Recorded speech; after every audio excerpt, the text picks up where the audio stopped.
only mode.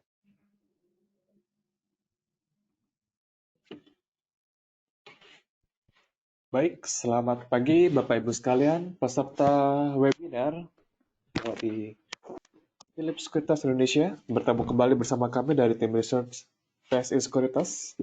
Sebelum kita mulai, kami pastikan terlebih dahulu apakah tampilan layar dan suara saya terlihat dan terdengar dengan jelas Bapak Ibu sekalian.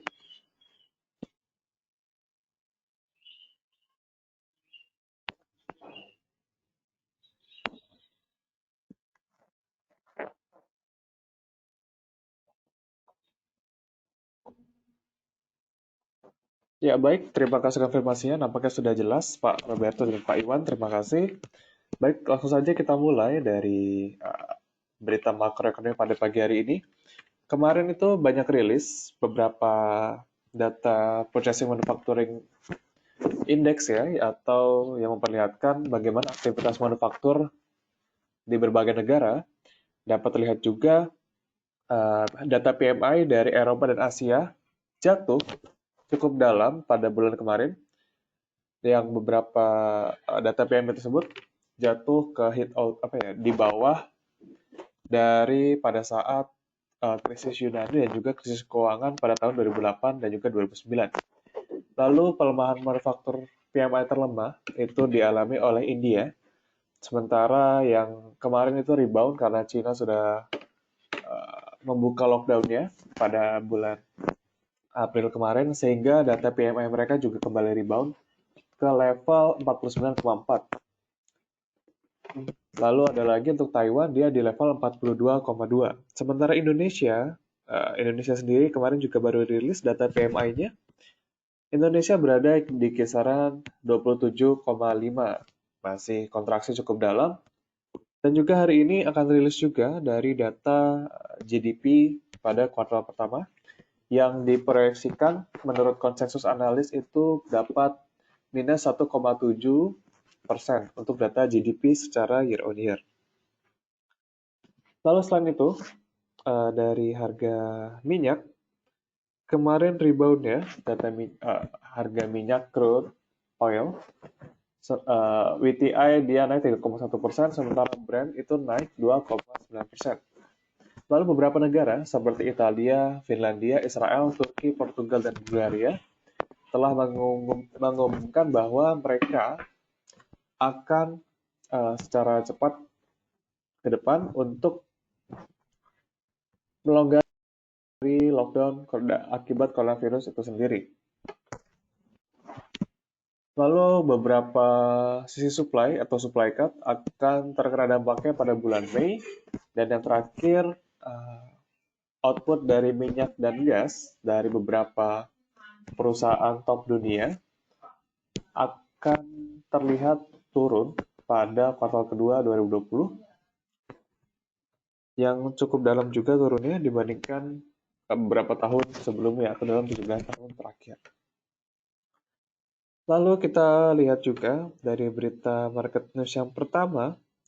Untuk berita pertama dari market news ada PTBA. PTBA memastikan rencana proyek gasifikasi batubara di sepanjang tahun ini sesuai rencana dan tidak terdampak di tengah pandemi virus corona atau COVID-19.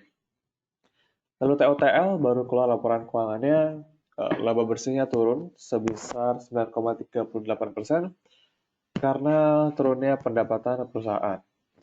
Lalu yang terakhir ada Astra.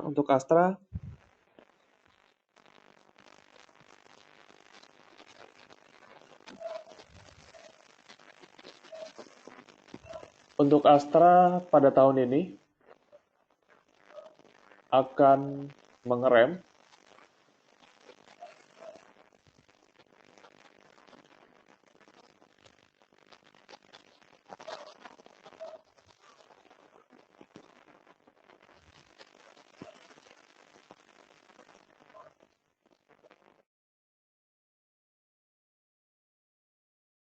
ya, untuk Astra sendiri pada tahun ini akan cenderung mengerem dari capital expenditure-nya ya. Untuk Astra akan mengerem belanja modal pada tahun ini untuk menjaga likuiditas perusahaan di tengah pandemi virus corona baru.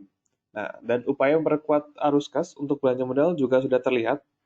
Dari total arus kas untuk investasi hanya mencapai 2,51 triliun, turun sebesar 65,08% dibandingkan tahun lalu. Jadi memang beberapa perusahaan sudah melakukan efisiensi dan cenderung menahan untuk belanja modalnya ya.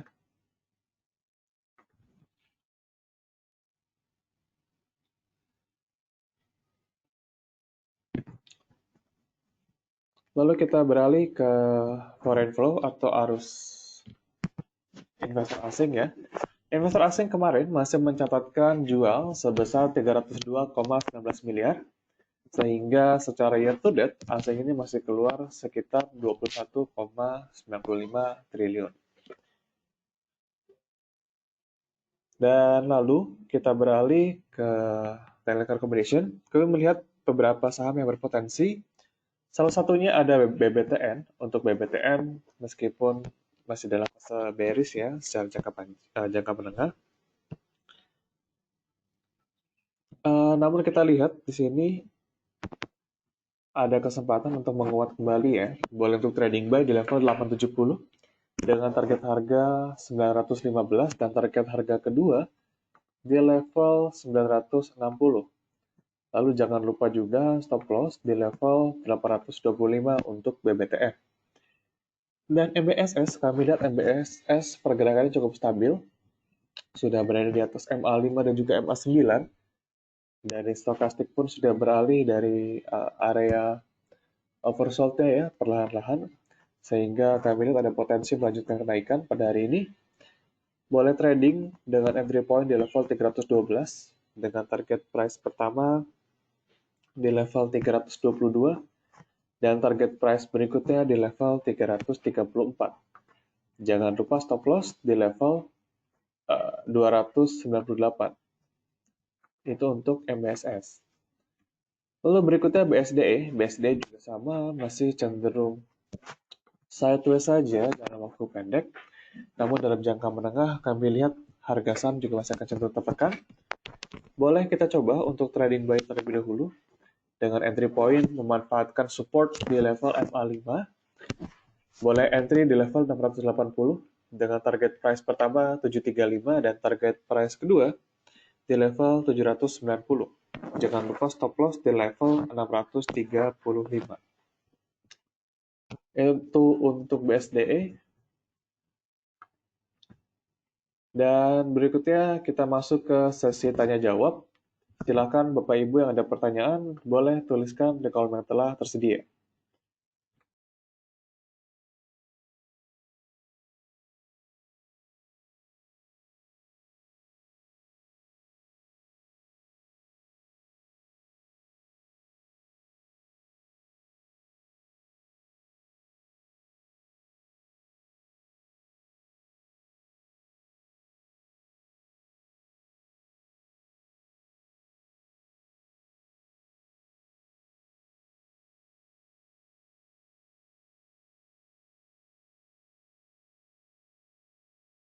Oke, kita mulai saja pertanyaan pertama.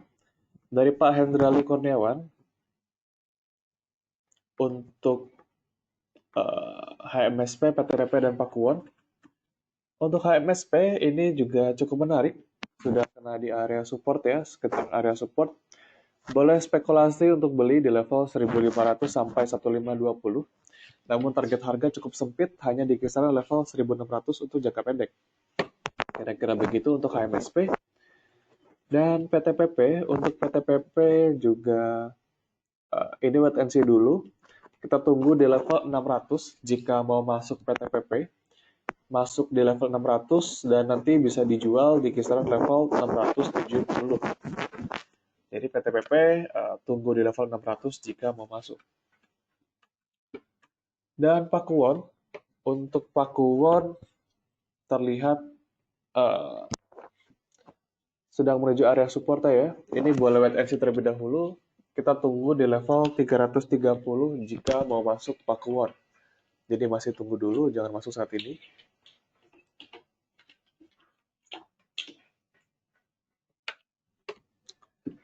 Lalu dari Pak Nur Cahyana untuk LPF dan Unilever. Untuk LPPF ini kembali membentuk support baru ya, sudah turun cukup dalam, belum ada tanda-tanda untuk rebound, jadi ini masih wait and see, jangan masuk terlebih dahulu. Untuk LPF dan Unilever, untuk Unilever ini sudah waktunya jualan ya, karena dari MACD dan Stochastic sudah mulai menunjukkan adanya pelemahan. Ini boleh sell on strike terlebih dahulu, jangan masuk, ini waktunya jualan. Nanti kalau masuk, tunggu lagi di level 7.350 untuk Unilever. Lalu Pak Robertus Emanuel, untuk BCA, Unilever, dan MDKA. Untuk BCA hari ini di kisaran support 25.200 dengan resisten 26.500. Jadi support 25.200, resisten 26.500. Dan Unilever tadi support kita boleh tunggu agak di bawah 7.350 dengan resisten di level 8.300.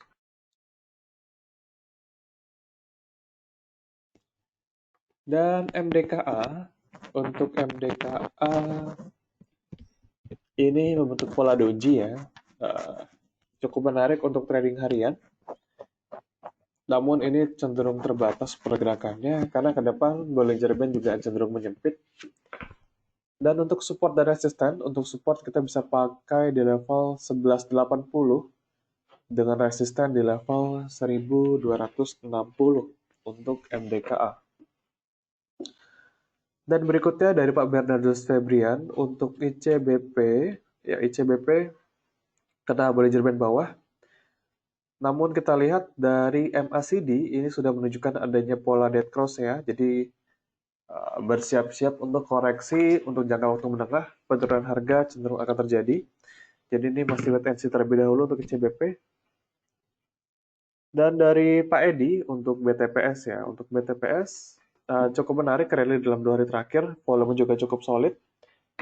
Ini jika dia mampu bertahan di atas level 2380, mampu melanjutkan kenaikan kira-kira di kisaran level 2.500 ya, kisaran level berikutnya 2.500.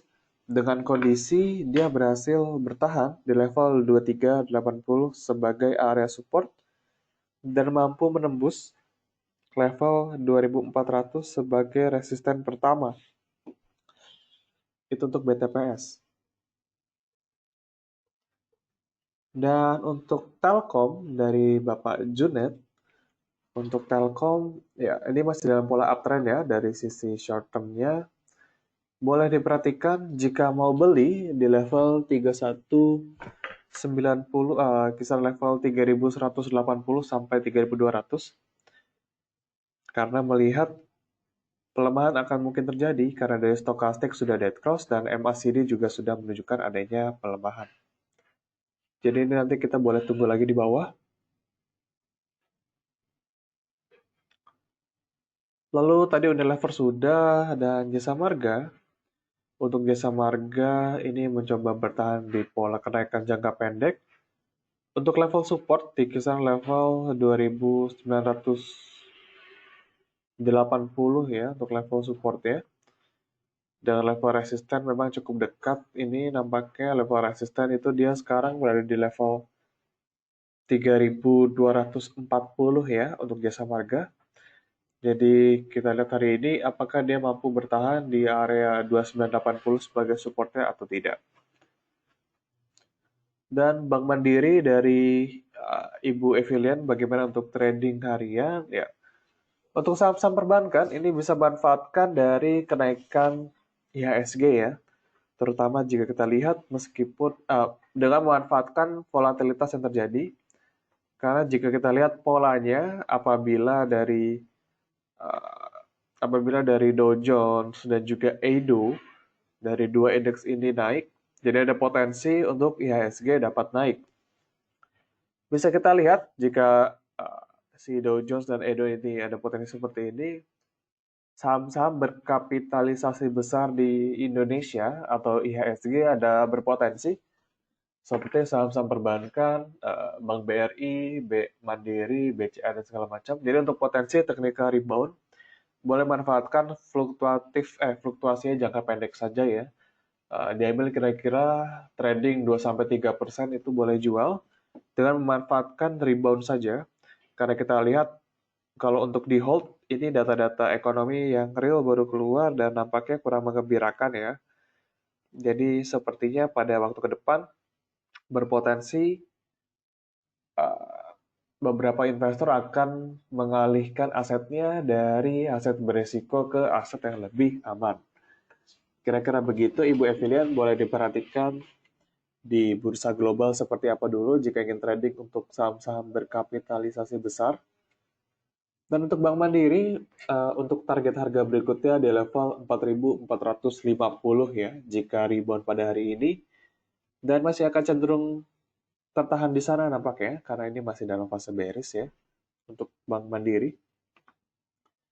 Dan dari Pak Wahyu untuk Pak Kuwon ini juga masih cenderung terbatas. Wait and see saja, dengan level support di level 334 ya, dan level resisten 386. Jadi ini masih dalam kecenderungan bearish ya untuk Pak Kuwon. Boleh diperhatikan di level 334 sebagai area support. Dan dari Ibu Erna nanti untuk data GDP akan keluar. Menurut estimasi dari Trading Economics itu jam 11 siang ya. Jadi kami juga nanti akan secepatnya mengupdate data ekonomi tersebut di channel Telegram riset kami. Jadi boleh nanti stay up to date di channel kami juga. Lalu Bapak Raditya, untuk Bank BRI, jika kita merefleksikan dari kenaikan Dow Jones dan AIDO yang cukup tinggi, ada potensi IHSG naik pada hari ini dan juga untuk BBRI mungkin akan naik, namun ini tipis-tipis saja di level 2.700 ya, kemungkinan besar kenaikan. Karena ini masih tertahan, ini masih dalam tren penurunan dengan level resisten atau level resisten di tren bearishnya itu di kisaran level 2750. Jadi untuk Bank BRI ini masih dalam fase bearish. Jadi kenaikan kemungkinan itu hanya akan technical rebound saja dan tidak menutup kemungkinan masih akan terjadi penurunan di hari-hari berikutnya. Lalu prospek Cepin, Era, dan BCA dan Unilever. Untuk prospek dari Cepin sendiri, karena dia makan ternak, jadi masih oke ya untuk Cepin karena dia penyedia makanan juga, mengkonsumsi daging. Dan untuk Cepin sendiri, saat ini PI di level 19 ya, mungkin terlihat agak mahal jika kita pakai patokan beberapa emiten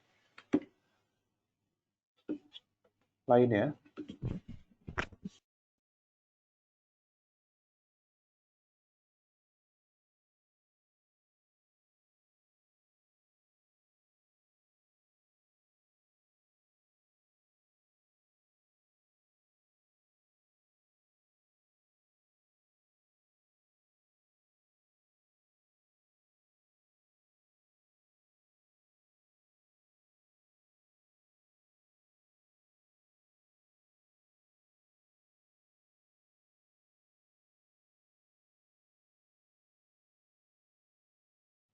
Ya, untuk Cepin ini masih berprospek, namun kami lihat bahwa harganya sudah cenderung agak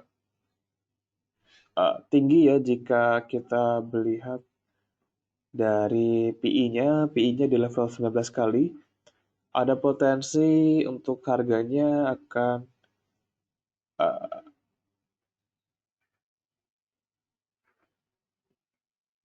terkoreksi ya. Kita lebih suka untuk tunggu nanti di level 4.000 jika mau masuk untuk Cepin.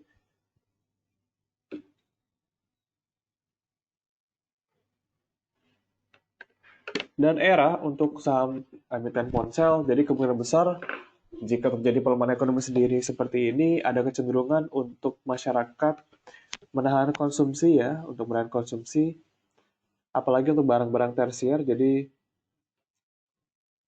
Untuk era sepertinya outlook-nya akan cenderung muram ya. Penjualan juga akan cenderung turun di kuartal 2 dan kuartal 3.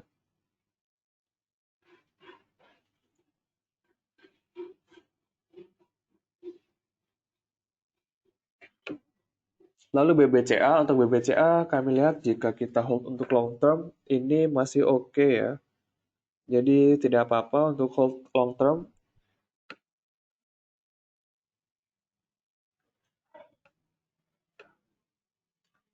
Lalu Pak Ervan, untuk BTPS dan Telkom, tadi BTPS sudah sempat kami singgung. Untuk potensi berikutnya, jika mampu bertahan di level 238, 2360, dan mampu breakout di level 2400, target berikutnya di level 2500. Lalu Telkom, untuk Telkom, potensi pelemahan ke depan akan terjadi karena dari stokastik sudah dead cross, MACD juga cenderung melemah. Jadi boleh kita tunggu dulu nanti jika mau masuk di level 3200. Dan selamat pagi juga Ibu Reni. Untuk Mei, kami telah posting sedikit di channel kami ya untuk historis Mei.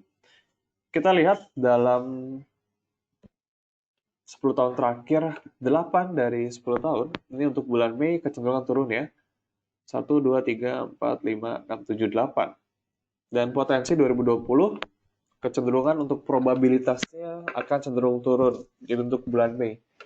Jadi untuk bersiap-siap di bulan Mei, jangan terlalu banyak juga untuk trading.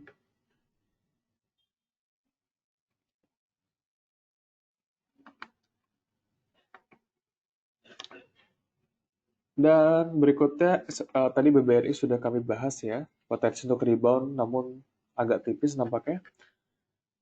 Dan SSMS ini cenderung sideways saja, masih tertahan tidak bisa lewat di level 900. Kita lihat supportnya di level 880, jadi boleh diperhatikan di area tersebut.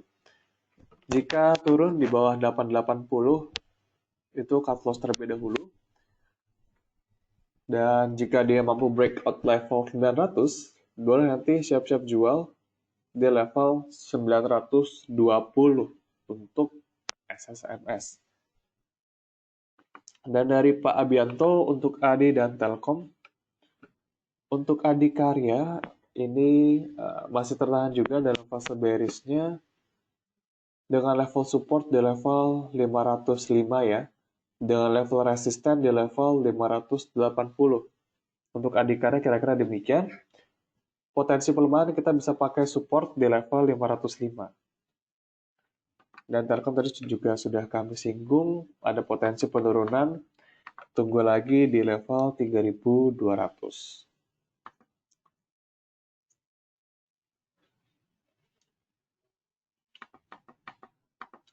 Ya, dari Pak Riyad Iskandar, dari MDK dan PSAB, untuk MDK dan PSAB, dari sisi cadangan emas ini masih lebih tinggi di MDKA ya.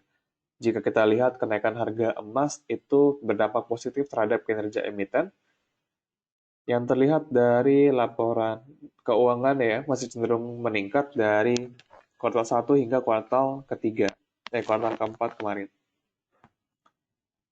Dari sisi pendapatan, ini pendapatan juga cenderung naik.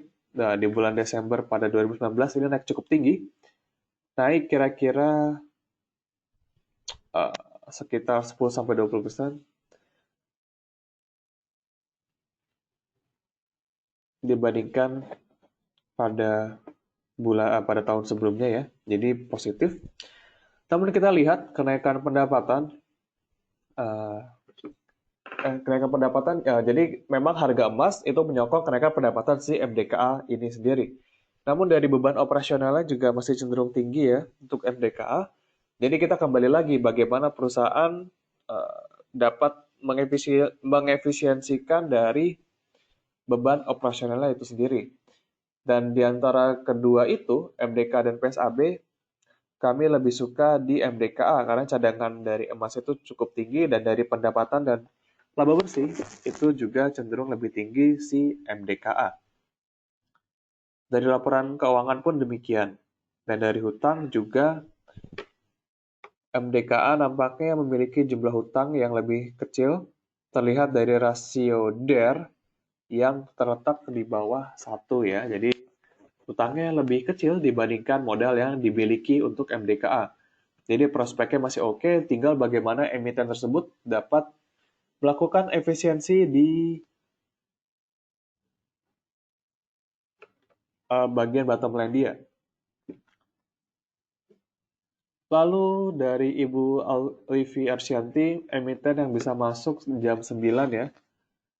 Untuk yang bisa masuk, kami lihat untuk big cap, tadi BBRI boleh dipantau, BBTN juga demikian ya, cukup menarik juga. Untuk short term saja, trading dalam jangka pendek, jangan lupa stop loss. Ini untuk BBTN boleh, target 915, target 2 960, dan stop loss di 825 untuk BBTN. Satu. Kedua, MBSS ini cukup menarik untuk trading juga. Target buy 312, target price 322, target price 2 334, dan stop loss 298. Ada juga untuk BSDE kita manfaatkan rebound dari support ya. Juga boleh masuk dengan target harga 735 untuk jangka pendek. Dan kita lanjut lagi. Untuk MAPI dan RALS secara kinerja keuangan pastinya akan tertekan karena penurunan pengunjung dan juga penjualan. Dan namun kalau dari teknikal, ini MAPI kita boleh tunggu di level 600 jika mau masuk. Namun itu hanya untuk trading rebound jangka pendek saja. Masuk 600, jual di 650 untuk MAPI. Dan RALS, untuk RALS juga ini masih wait and see, jangan masuk terlebih dahulu. Karena sudah turun dari area sideways dia ya, jadi untuk RALS jangan dulu untuk masuk. Dan Bapak Putu, SMRA, Kalbe Pharma, dan juga Adaro. Untuk SMRA, ya hari ini rebound tipis, boleh nanti siap-siap jualan untuk jangka pendek. Jual di level 440 ya. Dan kita lihat IHSG hari ini ya naik 0,55%. Namun hati-hati, volatilitasnya masih cukup tinggi. Jadi untuk trading saja, memanfaatkan volatilitas yang ada.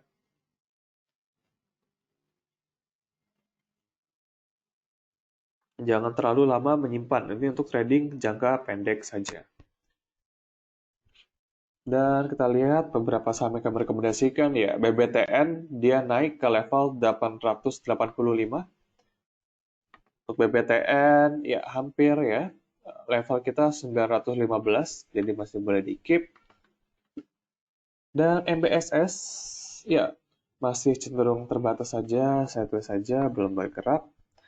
Dan BSDE, untuk BSDE ya rebound tipis.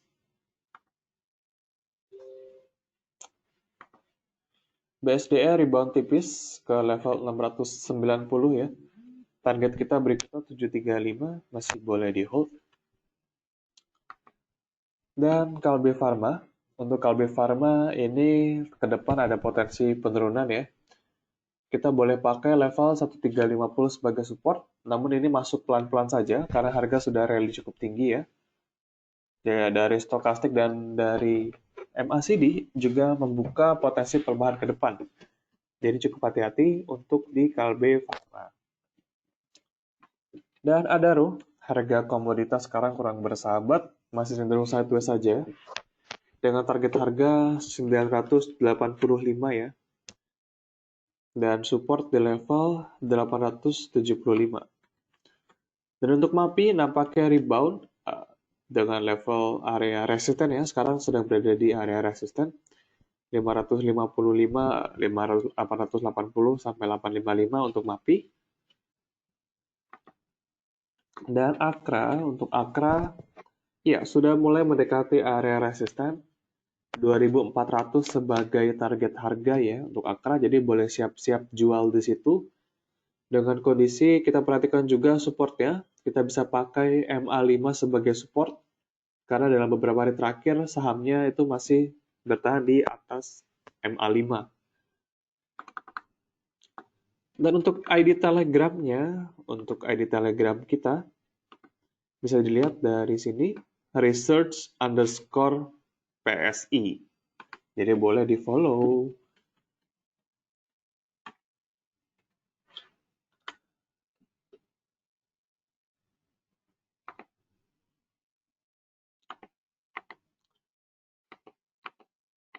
Dan kita lihat, ya, kenaikan IHSG seperti saya katakan, jika IHSG rebound, ya, rebound 1%, akan didominasi oleh saham-saham big cap, ya, Bank BRI naik, BBCA juga demikian, sudah mendekati 26.500, siap-siap untuk jual.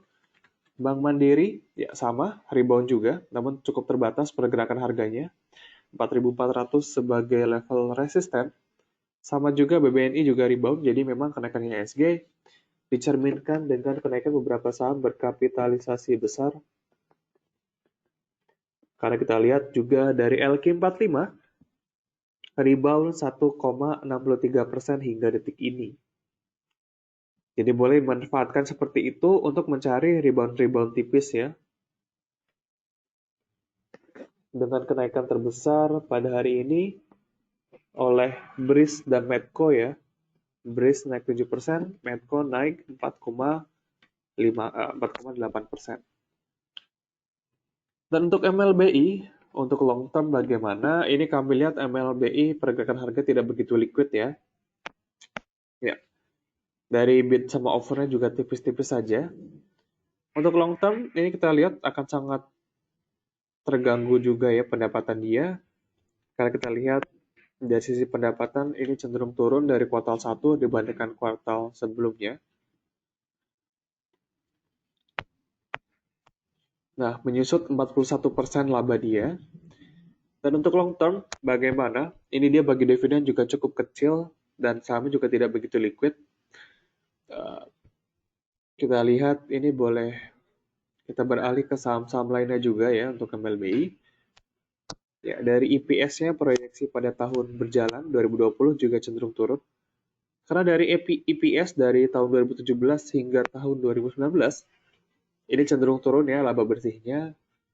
Jadi untuk MLBI kira-kira demikian, kurang begitu menguntungkan nampaknya. Lalu berikutnya dari Bapak atau Ibu Resnu Murti, untuk AALI dan Pegas, kita lihat setelah buka perdagangan, ya AALI sekarang rebound ya, dengan target harga di level 6.300, jadi masih boleh di keep. Dan Pegas, untuk Bekas juga rebound, sama juga rebound. Level yang bisa kita manfaatkan 850 ya untuk saat ini. Jadi masih boleh di keep. Kira-kira demikian. Untuk HMSP juga rebound hari ini. Ya, kita tunggu masih tertahan di MA9 ya. 1550 resisten pertama dan 1600 resisten kedua. Dan Aces, kita lihat Aces ya dari Bapak Ervan.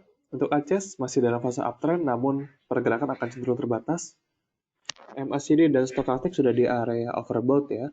Level resisten juga di level 1550. Jadi untuk Aces sudah waktunya taking profit. Dan PH Papros ini volume juga cenderung tipis. 2 hari mengalami penguatan cukup signifikan. Kami cenderung tidak merekomendasikan saham-saham yang volumenya kecil ya. Jadi kita juga hati-hati jika nanti tiba-tiba harganya drop karena sedikitnya dari sisi demand atau pembeli di saham tersebut. Oh ya, dan BTPS ternyata sudah tembus di atas 2430 ya, sudah berhasil 2470 bahkan sekarang sesuai trading kita, planning kita tadi pada di awal. Target harga 2550, jadi boleh diperhatikan di area tersebut. Jual sebagian di 2500 juga boleh. Dan Ibu Melinda, SMGR, Gudang Garam, dan Cleo. SMGR ini masih cenderung dalam fase uptrend ya, jangka pendek. Kita lihat 7250 sebagai area support ya. Dan di level resisten ada di level 7.900 untuk resistennya, si SMGR. Dan gudang garam, untuk gudang garam ini level resisten 45.700, level support di level 42.600 ya untuk gudang garam. Jadi memang pergerakan akan terbatas dengan level resisten 45.700. Dan juga Cleo, untuk Cleo ya masih dalam fase uptrend, namun jika kita ambil sekarang nampaknya sudah terlalu tinggi. Kita lebih suka tunggu adanya koreksi ya, 450 jika mau masuk di Cleo. Dan Indofood dari Ibu Indira, ya untuk Indofood memang ini sudah di area resisten ya, ini boleh jual terlebih dahulu. Dari stokastik juga sudah dead cross dan MACD juga belum ada potensi kenaikan lanjutan. Jadi terbuka potensi penurunan di beberapa hari ke depan, jadi boleh jual terlebih dahulu. Dan Telkom, tadi Telkom sudah kami bahas, hari ini rebound. Namun kami lebih suka jika mau masuk 3.200. Dan Bank BRI, ya tipis-tipis saja. Target harga 2.700 nampaknya belum tercapai. Namun cenderung akan terbatas pergerakannya dengan level 2.600 sebagai support. Ya, kira-kira demikian. Nampaknya sudah tidak ada pertanyaan lagi dari Bapak Ibu sekalian. Ya, terima kasih atas kehadiran Bapak Ibu sekalian pada webinar hari Selasa di tanggal 5 Mei ini. Kami mohon maaf jika dalam penyampaian itu kurang maksimal atau kurang sesuai dengan ekspektasi Bapak Ibu sekalian. Dan terima kasih atas kehadiran juga. Jangan lupa untuk hadir kembali pada webinar besok ya, tanggal 6 Mei pada hari Rabu. Terima kasih serta salam cuan.